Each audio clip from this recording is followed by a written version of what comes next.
You are listening to Filthy Armenian Adventures. I just want to say, can we all get along? Can we get along? Can we stop making it horrible for the older people and the kids?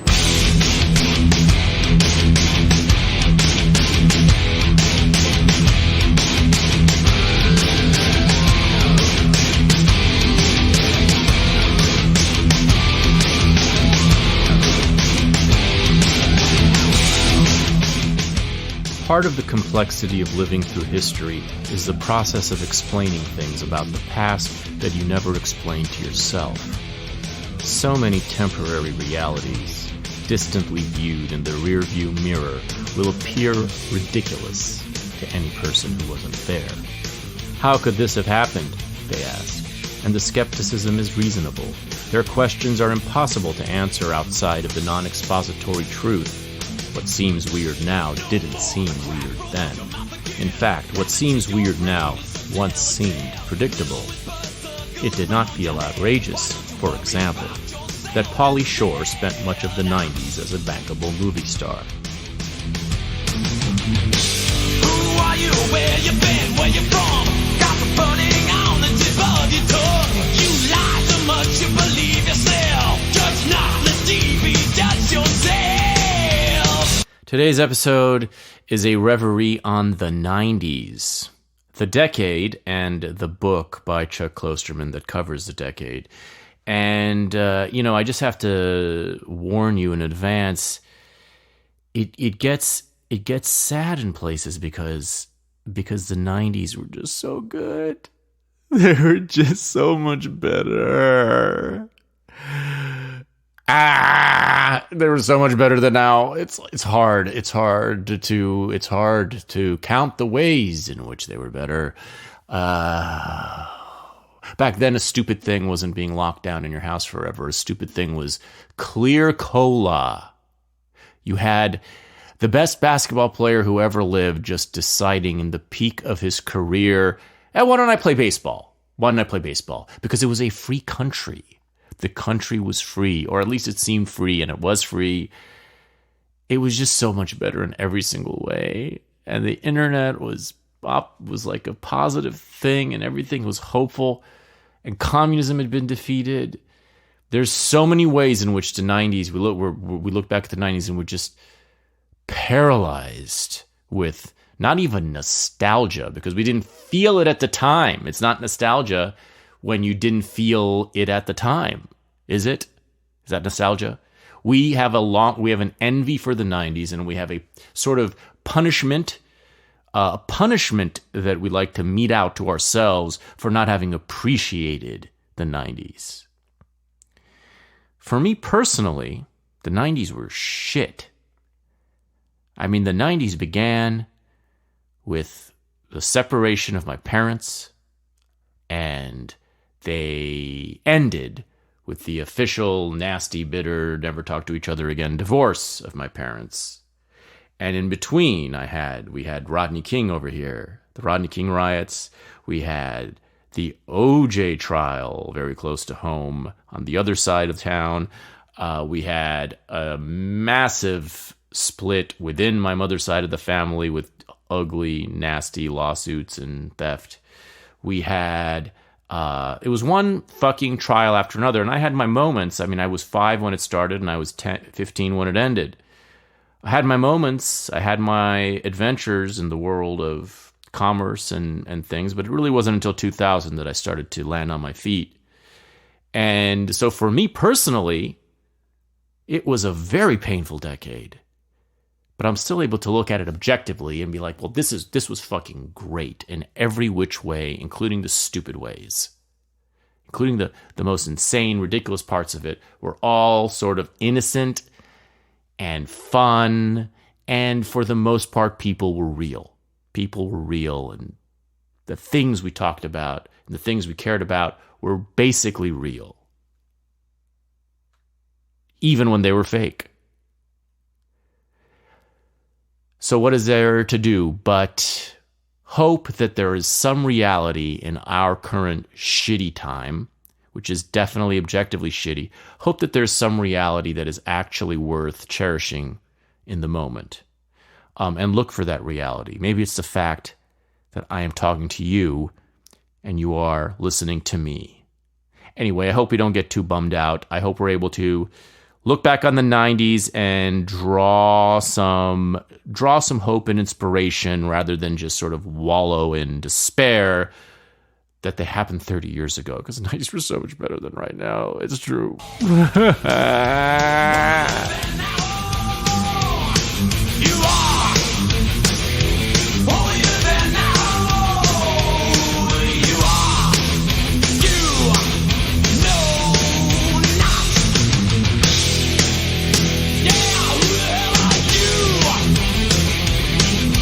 And like a kiss being blown, we are on the air with old friend but first-time guest, Scott, otherwise known as Boxed Sets, otherwise known as Crime Hater, otherwise known as, what's your current one? Well, your current one's Boxed Sets. You've had others, though. I've changed it like 5 times over the last couple of years. I used to have to keep changing it intermittently because I pissed off Tom Morello. This is back when I had like 200 followers. I pissed off Tom Morello because he name searches himself, and then he posted a screenshot of me before I could delete. So I had to like lock my account, and then for like 6 months I had like just the biggest fucking freaks online, like, because there's like ways like people can like still find you. Well, at least in the past, if you like changed your handle, there was like a 2-hour window where they could still find you using some weird buggery, I don't know. And so I had to keep changing it like over and over again. So it used to be like incomprehensible. How did you piss off that histrionic Harvard faggot Tom Morello? He didn't even name search himself. He name searched Rage Against the Machine because I said something. I just posted some shit. This is like before I knew you or anything. And like, I just like posted something about how I saw Rage Against the Machine in concert like 10 years ago, and like thought it was like, felt like I was like a fan of the band at the time. I thought they were good, but like the concert itself like felt evil because it was like proto Antifa at the time, you know. Like it was basically this exact crowd of people who would like later become Antifa types. Yeah, that, you know? that basically. I mean, Antifa is basically downstream from Rage Against the Machine. They're the aesthetic, for sure. The musical. They're the soundtrack of Antifa. Fake Harvard generated, fake outrage, fake protest. Like it's, you know, for the sake of the glory of the Democrat Party. Yeah, like Tom though, he like posted like a screenshot of me of my post, and then he QT'd me, and then posted a screenshot, and it got like I think like almost like 100,000 likes. Great, a screenshot of your comment or your picture of my comment, but it had like my full like details in it. And God, he is such a fuck. This is actually ties in well to what we'll be talking about, because since this book we're going to be talking about is very Gen X-y because it's about the 90s. And, you know, well, I guess we'll get into it. We can talk about the difference between good Gen X and bad Gen X. Absolutely. And Tom Morello is very much the absolute worst case scenario of what happened to Gen X, you know? Like, there's a part early in the book where Chuck says, which I actually, thinking about it, I kind of agree with. I think he's right when he says that Gen X is actually probably the least annoying generation as a whole, which I think is true, I'd say. Well, that's an interesting comment that stuck out to me because on paper, they're the most annoying generation in the sense that their attitude is the most like a needlingly, cloyingly annoying. Every time you see it, you just kind of makes you want it. It triggers you. At least if you're me, it triggers me. Like that specific Gen X attitude of being above it all, finding it uncool to take a stand about literally anything, and yet somehow always landing on the side and defending the absolute worst shit that culturally occurs. That to me is the essential like Gen X pose, which I understand that it's not overbearing. It's the least overbearing generation because they're not, they're by nature a self-negating type of it's a self-negating type of attitude, and it's a shirking type of attitude. But for me specifically, when I see the distilled Gen X pure form, it annoys me more than the pure, the distillation of the boomer, the distillation of the greatest gen, all of which are like bigger and more annoying on a kind of Broadway scale, but are substantially, at least they have some good qualities to them. And the Gen X substantially seems to really be aimed at my nerve, but I'm curious as to why you agree with that statement. Well, I think if we're just going to talk about the baseline Gen Xer, I'd say the more like normie, apathetic Gen Xer is the type of person I get along with the most. I think in terms of Gen X men, a lot of how annoying they are or not is largely based on their wife, like who they're married to. I think that's kind of where they really like by the time they hit their 40s, you could really tell like how they were going to turn out. I think because the Gen X men had a somewhat different relationship to women than boomers, I think. Boomers definitely they had some fucked up gender stuff going on, like in terms of relationships, because they invented divorce and whatnot, and which scarred the Gen Xers big time. But so like I think like you have like idiot boomer men who just go through like 3 divorces and shit. Then you on the flip side though, then you have Gen X men who if they marry like a chill woman who's not like super online, for example, or something, or like didn't like go fully all in on COVID or BLM or anything like that, if you just like maintained like a normal woman, like who doesn't really care about current events, I think their husbands usually stay cool, you know. But then you meet these like the worst type of Gen X men always have awful wives as well. Yeah, that makes my point. I think guess is what I'm saying. I mean, that also kind of fits the form of being apathetic, passive, and just sort of rounding up or down to whoever's the more powerful person in the household, and kind of going with the flow. It's funny. It makes it's the most, in a way, it's the most conformist generation, like because it is, because you're not able to. They don't have the backbone to take a stand against anything, literally. So that's how it went from being it's uncouth to be self-righteous about anything to pronouns in bio, because you just don't. It's uncouth to be self-righteous about saying no to pronouns in bio as much as it is to putting pronouns in bio. You know what I mean?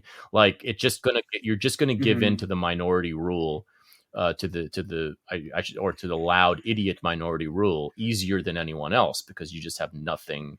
You're just gonna go with the flow because it's uncool to do anything really. No, that's definitely true.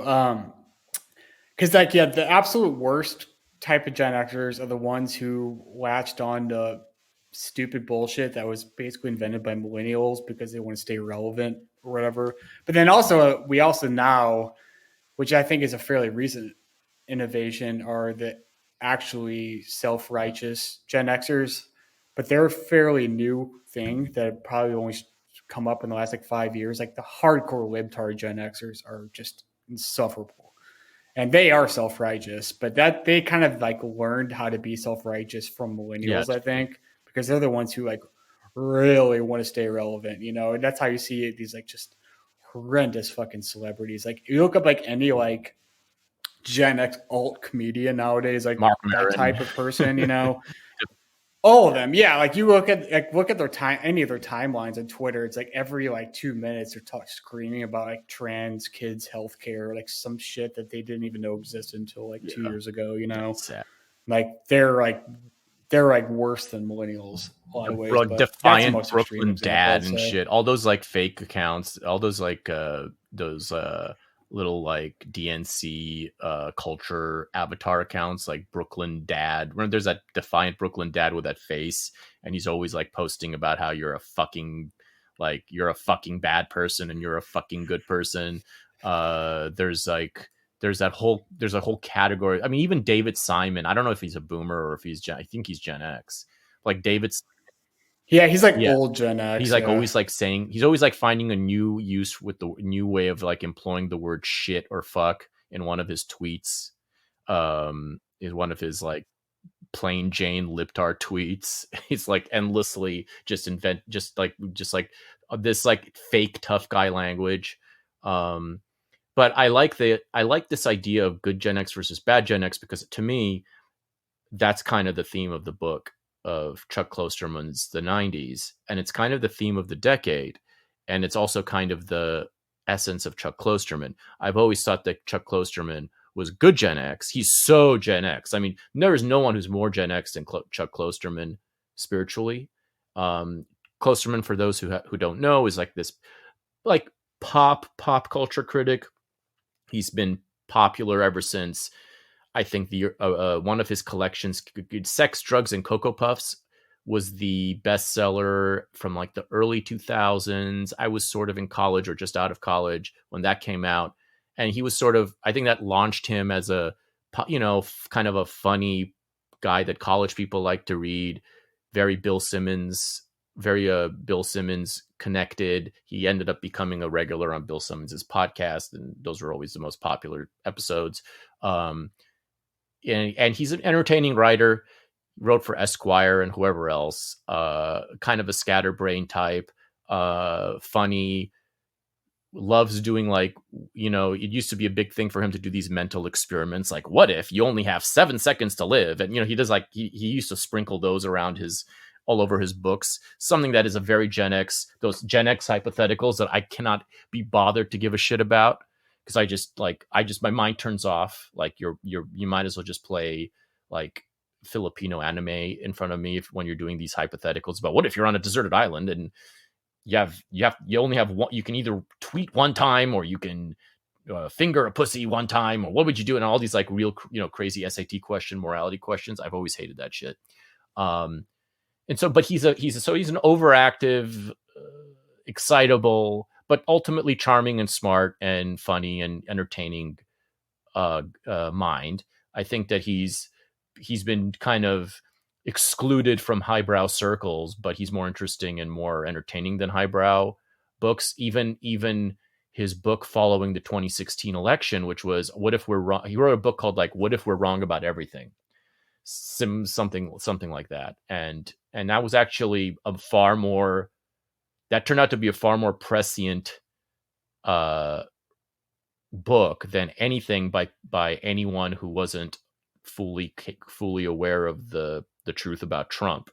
It wasn't even addressing Trump. I think it was like published before the Trump election, or right around the same time. But essentially he had hit upon the accurate truth that the TDS era would reveal, which is that most people, most normies, most everyone have been wrong about just about everything, and without even knowing it, because their entire frame was narrower than they could even imagine. And that's something that, the Trump era has really exposed and revealed. So I think Klosterman's good Gen X, the best Gen X. I've shat on him in the past. I wrote a review of one of his books. I forget which one, but I wrote a review for the Weekly Standard years and years ago. I didn't like completely shit on him, but I kind of found him to be a little bit. His Gen X limitations were kind of annoying to me, because he writes these cultural things, but he doesn't really. His frame of reference is very limited to pop culture. It doesn't really go beyond that. And so you're kind of, at some point, it's like being in a racquetball court where the ball is just bouncing off the walls, ricocheting, and there isn't really, there are some harsh limits and ceilings to where the thought can go.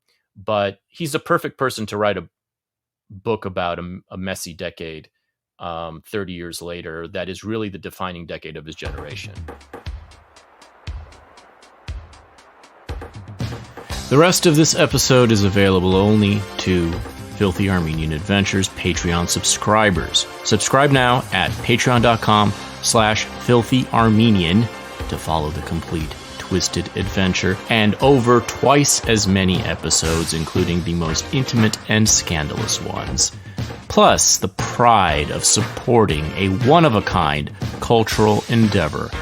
Act now, and your subscription will come with an array of special gifts. You'll get a flashlight that shines light on all the forbidden territories of our cultural apocalypse. You'll get a compass that guides you through all the lies and psyops and smoke and mirrors that pollute your weekly path from the news. You'll get a library pass to my private collection of books, movies, and music that I deem relevant to any particular moment. You'll get a seat at the table with the filthiest, funniest, and most enchanting movers and shakers of our time. And as a subscriber, all of these gifts and more will be delivered straight to your home. All you have to do is press play.